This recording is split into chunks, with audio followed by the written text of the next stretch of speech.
नमस्कार साथियों। पीएम किसान सम्मान निधि की इस वीडियो में मैं आपके लिए लेके आया हूँ कुछ सम्मान निधि से संबंधित जो समस्याएं किसानों को आ रही थी उसके समाधान के बारे में। तो इसमें कुछ पॉइंट्स मेन है कि क्या आपकी भी 2-3 किस्तें नहीं आई हैं। कुछ लोगों के साथ समस्या आ रही है कि उनकी जनवरी 2022 के बाद की किस्तें नहीं आई हैं, सम्मान निधि वो चेक नहीं कर पा रहे हैं। इस तरह की काफी समस्याओं का समाधान हम इस वीडियो में देखेंगे।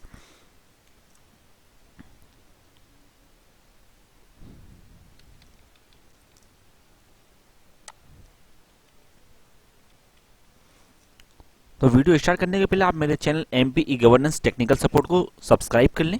वीडियो अच्छा लगे तो लाइक कर दें, शेयर कर दें, ताकि बाकी लोगों की समस्या का समाधान हो जाए। सबसे पहले हम ये देखेंगे पोर्टल पे बहुत से बदलाव हो गए हैं जिससे हम सम्मान निधि चेक नहीं कर पाते हैं, क्योंकि हमारे पास पीएम किसान की आईडी नहीं है जो कि एमपी वाली सीरीज से होती है।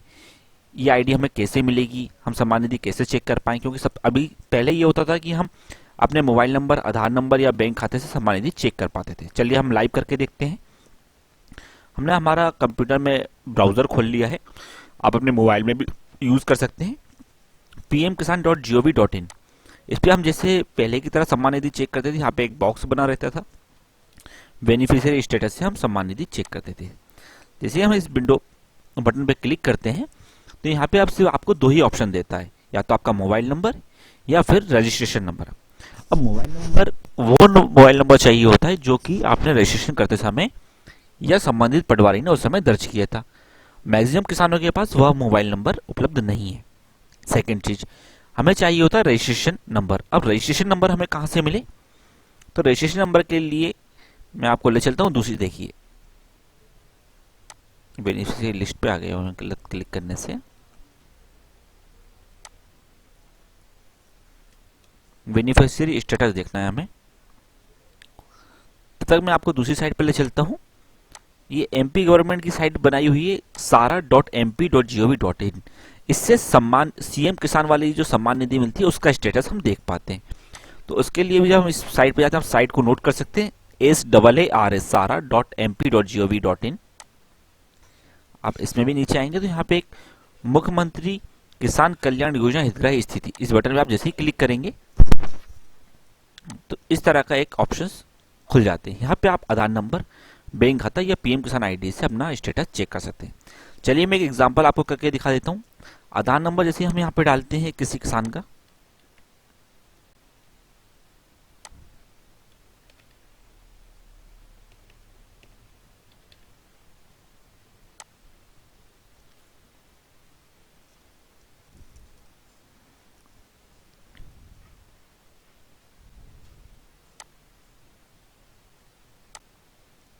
देखिए सम्मान निधि हम चेक करते हैं। यहाँ से आप मुख्यमंत्री वाली सम्मान निधि भी चेक कर सकते हैं। मतलब कि मैं दोनों प्रोसेस आपको एक साथ बता देता हूँ।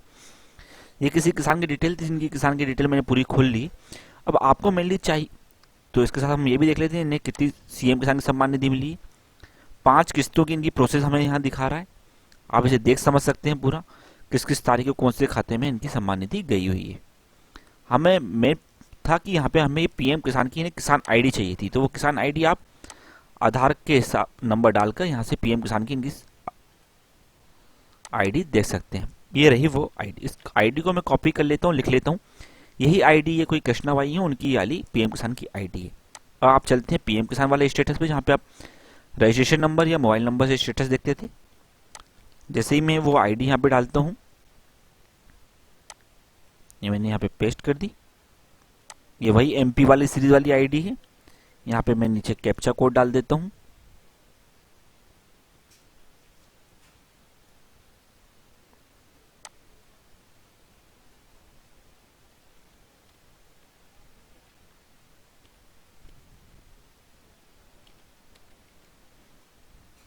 गेट डेटा पे क्लिक करता हूँ। इनवैलिड कैप्चा बता दिया उसने।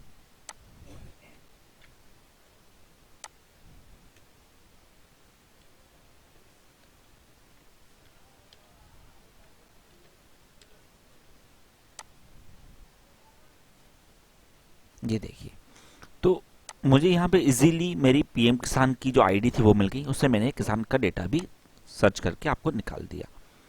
देखिए जैसे मैं स्टेटस देखता था उस तरह का ये स्टेटस पूरा यहाँ पे आ चुका है। अब कई किसानों की समस्या ये आती है कि यहाँ पे उनका पेमेंट नहीं आया। कई लोग बोलते हैं कि उनका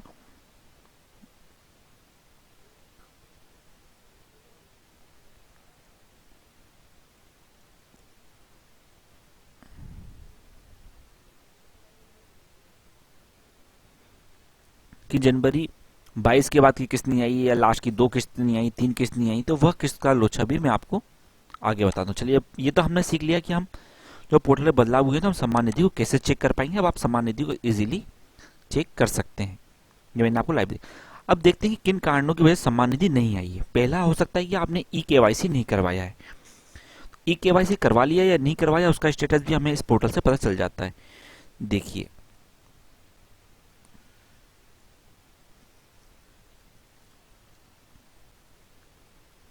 यहाँ पे क्लियर लिखा हुआ ई-केवाईसी डन, यस। मतलब कि यदि आपने ई-केवाईसी करवा लिया है तो यहाँ पे यस आएगा। यदि यहाँ पे नो है तो सिर्फ एक मेन यही कारण है इस वजह से आपकी सम्मान निधि नहीं आई है। सबसे पहले आपको ई-केवाईसी करवाना होगा। 24 घंटे में डेटा रिफ्लेक्ट हो जाता है। जब आप ई-केवाईसी करवाएंगे तो अगले दिन या अगले से 24 से 72 घंटे में ये यस हो जाएगा। मतलब कि एक चीज आपकी क्लियर हो जाएगी। आधार डेमो ऑथेंटिकेशन स्टेटस, जब ई-केवाईसी आप करवा लेंगे तो ये भी आपका सक्सेसफुली हो जाता है। चलिए सेकंड पॉइंट की तरफ चलते हैं। सेकंड पॉइंट बोलता है कि आपने बैंक खाते को आधार से लिंक नहीं कराया होगा। अब ये कैसे पता चलेगा? पेमेंट मोड यदि आपका अकाउंट है,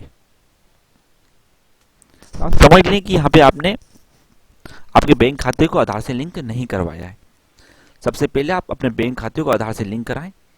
जैसे आप बैंक खाते को आधार से लिंक कराएंगे तो ये यहाँ पे आधार बेस्ड पेमेंट हो जाएगा।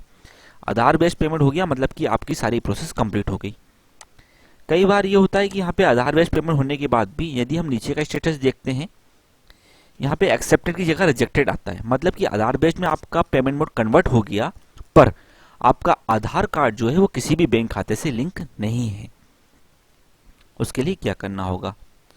आपके बैंक खाते को आधार से लिंक नहीं कराया होगा। एक ही रीजन है, इसकी दो चीज हो सकती है। आपको सिर्फ ऐसा लगता है कि आपका बैंक खाता आधार से लिंक है क्योंकि हमने बैंक में अपना आधार कार्ड जमा किया था।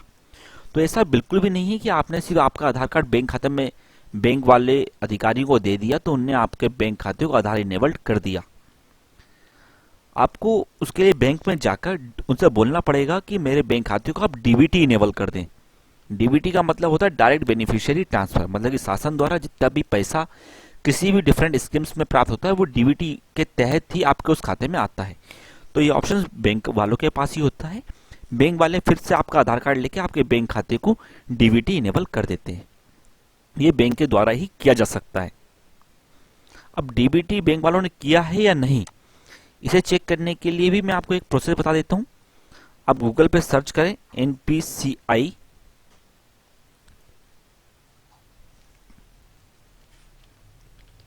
बैंक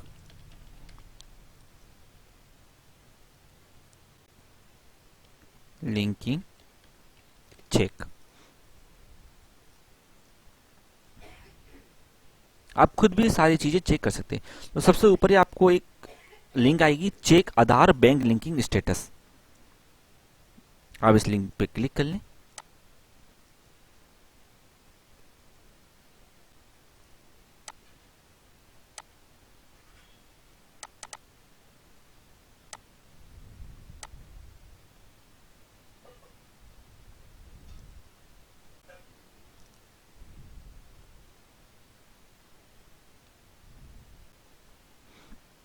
ये इस तरह की साइट खुल जाती है, check Aadhaar bank linking status, seeding status.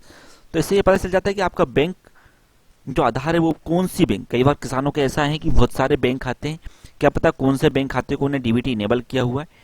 तो आप यहाँ पे जस्ट अपना आधार नंबर डालेंगे। आधार नंबर डालने के बाद नीचे एक कैप्चा कोड रहता है, सिक्योरिटी कोड, याला कोड यहाँ डालेंगे। फिर आधार कार्ड में जो आपका मोबाइल नंबर डला हुआ है उस पर एक ओटीपी कोड जाएगा, ओटीपी कोड यहाँ डालेंगे। तो यहाँ ऊपर आपको बता देगा कि आपका बैंक आपका आधार जो है वो कौन सी बैंक से लिंक है अथवा लिंक नहीं है। लिंक है तो किस तारीख को लिंक हुआ था, ये आप इतनी जानकारी यहाँ से निकाल सकते हैं। अगले पॉइंट की तरफ चलते हैं। ये मैंने आपको डीबीटी बता दिया। एक और प्रॉब्लम अभी आ रही है, कुछ वर्तमान में ऐसे किसान थे जो बाय मिस्टेक या रियली वो इनएक्टिव हो गए थे पीएम किसान पोर्टल पे। जब उनको ऑफिशियली उन्हें वापस एक्टिव करवाया गया है तो उनकी लैंड सीडिंग हट गई है। या बहुत से ऐसे किसान भी हैं जिन्हें डायरेक्ट पंजीयन कराया था पीएम किसान पोर्टल से विदाउट सारा का यूजिंग। तो ऐसे बहुत से किसान हैं जिनकी लैंड सीडिंग में नो आता है। मैं आपको यहाँ पर दिखाता हूँ, ये नीचे वाला ऑप्शन से लैंड सीडिंग यस। यदि लैंड सीडिंग ऐप पे नो आ रहा है, मतलब भूमि की संबंधित जानकारी उनके पोर्टल पे नहीं है, तो भी आपकी किस्तें नहीं आएंगी। यदि यहाँ पे नो आ रहा है तो आपने संबंधित एरिया के पटवारी से मिले, उन्हें आपकी भूमि की जो खसरा या बीवन की पट्टी रहती है, आधार कार्ड वगैरह डिटेल उन्हें दे दें, तो वो इन्हें अपने ऑफिशियली पोर्टल के थ्रू यहाँ पे लैंड सीडिंग आपकी करवा देंगे। एक ये भी महत्वपूर्ण कारण है जिस वजह से आपकी किस्तें नहीं आ रही हैं। तो मैंने आपको मेन 3 कारण बताया जिस वजह से किस्तें नहीं आ रही हैं। फर्स्ट, आपने ई-केवाईसी नहीं करवाया होगा। ई-केवाईसी आपका होगा किसी भी एमपी ऑनलाइन या सीएससी की दुकान पे। आपका सेकंड ऑप्शन है कि आपका बैंक खाते में आधार लिंक नहीं होगा, तो ये होगा आपकी बैंक के द्वारा। तीसरा है आपकी लैंड सीडिंग नहीं होगी, भूमि संबंधी जानकारी पोर्टल पर दर्ज नहीं होगी, तो ये होगी आपकी संबंधित पटवारी के द्वारा। बस यदि आपके तीनों चेक यदि यस है, आधार का डेमोग्राफी का भी यस है, ई-केवाईसी आपका यस है, पेमेंट मोड आपका यहाँ पे आधार हो चुका है, आधार होने के बाद यहाँ एक्सेप्टेड है और नीचे लैंड सीडिंग यस है, तो आपको कहीं भी जाने की आवश्यकता नहीं है, बिल्कुल भी परेशान नहीं हो। आपकी किस्तें रेगुलर बेसिस पे आपके बैंक खाते में आने लगेंगी और आती ही रहेंगी। देखिए इनकी किस्त जिनका अपन ने चेक किया था बराबर एकदम सही है, सब कुछ इनकी किस्तें आ रही हैं, कहीं भी कोई समस्या नहीं है। तो इस तरह की समस्याएं थी जो बहुत से किसान भाई परेशान हो रहे थे, तो उसके लिए मैंने आपको बता दिया। बस इतना करने से आपकी किस्तें आने लगेंगी। चलिए धन्यवाद। आपकी समस्या का यदि समाधान हुआ हो, वीडियो अच्छा लगा हो तो बाकी साथियों के साथ भी शेयर कर दें, लाइक और सब्सक्राइब कर दें चैनल को। Thank you.